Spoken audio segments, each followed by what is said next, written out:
அனைவருக்கும் வணக்கம். இன்னைக்கு என்ன பதிவு பார்க்க போறோம்னா, மிக முக்கியமான நாட்கள்ல ஒன்றுதான் மாசி மகம். இந்த 2026ஆம் ஆண்டு மாசி மகம் எப்போது வருகின்றது என்றும், எந்த நேரத்துல மக நட்சத்திரம் ஆரம்பம் ஆகின்றது மற்றும் முடிகின்றது என்றும், பல புண்ணியங்களை பெற்றுத்தரும் இந்த மாசி மகத்தின் புனித நீராடுதல் பற்றியும் இந்த பதிவுல நம்ம தெரிஞ்சுக்க போறோம்.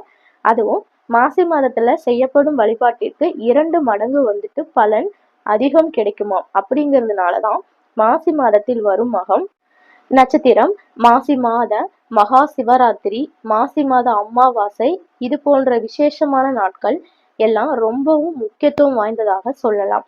மாசி மகம் அப்படிங்கிறது கும்பகோணத்தில் உள்ள மகா மகம் குளத்தில் புனித நீராடுவது மிகப்பெரிய புண்ணியத்தை பெற்றுத்தரும் அப்படின்னு சொல்லுவதுண்டு. மாசி மாதத்துல தினமுமே சரஸ்வதி அந்தாதி பாடி வழிபாடு செஞ்சோம்னா சரஸ்வதி தேவியின் பரிபூரண அருள் கிடைத்து கல்வி ஞானத்துல சிறந்து விளங்க முடியும் அப்படின்னு என்றும், படிக்கக்கூடிய மாணவர்கள் இந்த மாதத்துல விரதம் இருந்து சரஸ்வதி தேவியை வழிபாடு செஞ்சீங்கன்னா அவர்களின் அருள் முழுவதுமாக படிக்கும் குழந்தைகளுக்கு கிடைக்கும் என்றே சொல்லலாம். தமிழ் மாதங்களிலேயே மிகவும் சிறப்பு வாய்ந்தது இந்த மாசி மாதம்தான். கடலாடும் மாதம் அப்படின்னும் தீர்த்தம் ஆடும் மாதம் என சொல்லுவாங்க. மாசி மாதத்தின் ஒவ்வொரு நாளும் ஒவ்வொரு நட்சத்திரமும் ஒவ்வொரு திதியும் ஒவ்வொரு வகையில சிறப்பு வாய்ந்தது என்று சொன்னாலும் கூட இந்த மாதத்துல செய்யப்படும் வழிபாடு 2 மடங்கு பலனை பெற்றுத்தரும் அப்படிங்கிறது ஒரு ஐதீகமாக இருக்குங்க. மாசி மாத பௌர்ணமி, மாசி மாத அமாவாசை, மாசி மகம், மாசி மகா சிவராத்திரி, இது எல்லாமே அந்த மாசி மாதத்துலதான் வரக்கூடிய மிக முக்கியமான ஒரு நாட்கள் என்றே சொல்லலாம். பெண்களுக்கு தீர்க்க சுமங்கலி பாக்கியம் தரும் விரதமான கேதார கௌரி விரதம் இருப்பதும் இந்த மாசி மாதத்துலதான். இஷ்ட தெய்வத்தின் வழிபாடு செய்வதும், குலதெய்வத்தை வழிபாடு செய்வதும், தோஷங்கள் பாவங்கள் விலகுவதற்கும் விரதம் இருந்து வழிபாடு செய்ய வேண்டிய மாதம் இந்த மாசி மாதம். சூரியனுடைய இயக்கத்தை பொறுத்ததுதான் ஒவ்வொரு தமிழ் மாதமும் ஒவ்வொரு வகையில சிறப்பு பெறுகின்றது. அப்படினாலும் இந்த மாசி மாதத்துல வரக்கூடிய மக நட்சத்திர நாள் தான் நம்ம மாசி மகம் அப்படின்னு சொல்லுவோம். அந்த வகையில இந்த வருடம் 2026ல மாசி மகம் எப்போது வருதுன்னா, திங்கட்கிழமை மார்ச் 2ஆம் தேதி அன்று இந்த மாசி மகம் வருகின்றது. தமிழ் மாதம் மாசி 18ஆம் தேதி அன்று இந்த மாசி மகம் வர இருக்கு. மக நட்சத்திரம் ஆரம்பமாகும் நேரம் அப்படின்னா மார்ச் 2 அன்று திங்கட்கிழமை அதிகாலை 7:51 மணிக்கு இந்த மக நட்சத்திரம் துவங்கி மறுநாள் மார்ச் 3ஆம் தேதி செவ்வாய்க்கிழமை காலை 7:31 வரைக்கும் இந்த மகா நட்சத்திரம் இருக்கு. இந்த மாசி மாதத்துல வரக்கூடிய மக நட்சத்திர நாள் தான் மாசி மகமாக கொண்டாடப்படுது. அந்த வகையில மார்ச் 2 அன்று திங்கட்கிழமை அன்றுதான் மாசி மக வருகின்றது. அடுத்து ஜென்ம பாவத்தை தீர்க்கும் இந்த மாசி மக புனித நீராடுதல் உருவான கதையை பற்றி கொஞ்சம் விரிவா தெரிஞ்சுக்கலாம். ஒருமுறை வருண பகவான் தோஷம் காரணமாக கட்டுண்ட நிலையில் கடலுக்கு அடியில அழுத்தி வைக்கப்பட்டு இருந்தாராம்.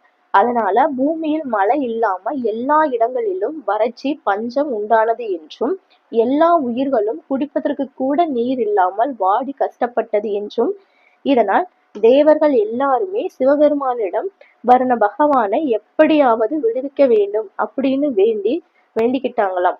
உலக உயிர்களின் நலனுக்காக வருண பகவானை தோஷங்களில் இருந்தும் கட்டுகளில் இருந்தும் விடுவித்தார் எம்பெருமான் சிவபெருமான். அப்படி அந்த நேரத்துல வருண பகவானுக்கு விடுதலை கிடைத்த நாள் என்னதுன்னா இந்த மாசி மக நாள் தான். அதுவும் தோஷம் நிவர்த்தி பெற்ற அந்த நாள்ல புனித நீராடும் ஒவ்வொருவரின் பாவங்களும் தோஷங்களும் துன்பங்களும் விலக வேண்டும் அப்படின்னு வருண பகவான் சிவபெருமானிடம் வேண்டிக் கொண்டாராம். அதனால சிவபெருமானும் அந்த நாள்ல வருண பகவானுக்கு வரம் அளித்தார் அப்படின்னும், அதனாலதான் மாசி மகத்தன்று புனித நீராடும் வழக்கமும் வந்தது அப்படின்னு சொல்லுவாங்க. இந்த அற்புதமான மாசி மக திருநாள் அன்னைக்கு கடல், புனித நதிகள், குளங்களில் நீராடுபவர்களுக்கு சிவபெருமானின் அருளும் பெருமாளுடைய அருளும் கிடைக்கும் என்றே சொல்லலாம். பொதுவாகவே புனித நீராடும் போது 3 முறை மூழ்கி எழ வேண்டும் அப்படின்னு சொல்லுவாங்க. இப்படி 3 முறை மூழ்கி எழும் பொழுது 3 விதமான நன்மைகள் நமக்கு கிடைக்குது. முதல் முறை மூழ்கி எழும் பொழுது பாவங்கள் விலகும் அப்படின்னும், 2ஆம் முறை மூழ்கி எழும்போது முக்தி கிடைக்கும் அப்படின்னும், 3ஆவது முறை மூழ்கி எழும் பொழுது ஈடு இணையில்லாத புண்ணிய பலன்கள் கிடைக்கிறது என்றும் சாஸ்திரத்தில் சொல்லப்பட்டிருக்கு. மாசி மகத்தன்று புனித நீராடி பெருமாளை துளசி சாற்றி வழிபாடு செஞ்சோம்னா வைகுண்ட பதவி கிடைக்கும் அப்படின்னும், அம்பிகையை குங்குமம் கொண்டு அர்ச்சனை செய்தோம் என்றால் ஒரு இன்பமான வாழ்வும் வெற்றிகளும் கிடைக்கும் அப்படின்னும், அந்த நாள்ல சரஸ்வதி தேவியை வழிபாடு செஞ்சோம்னா கல்வி கலைகளில் சிறந்து விளங்கலாம். அது மட்டும் இல்லாமல் குடும்பத்தில் ஒற்றுமை பிறக்கும், குழந்தை பேறு கிடைக்கும். அதனால இவ்வளவு சிறப்பு மிகுந்த இந்த மாசி மக நட்சத்திர நாள தவற விடாமல் புனித நீராடி இறைவனின் பரிபூரண ஆசீர்வாதத்தை முழுமையாக பெற்றுக்கொள்ளலாம். அது மட்டும் இல்லாமல் மாசி மகா அப்படிங்கிறது முன்னோர்களை நினைத்து வழிபட ஒரு உகந்த நாள் என்றும் கூட சொல்லலாம். இந்த நாள்ல நதிக்கரைகளிலோ இல்லைன்னா கடற்கரையிலோ முன்னோர்களுக்கு தர்ப்பணம் கொடுப்பது நம் குடும்பத்தில் 7 தலைமுறைக்கும் நன்மைகளை வாரி வாரி வழங்கும் அப்படின்னும், பித்தருடைய ஆசீர்வாதம் முழுவதுமாக கிடைக்கும் அப்படின்னும் சொல்லுவாங்க.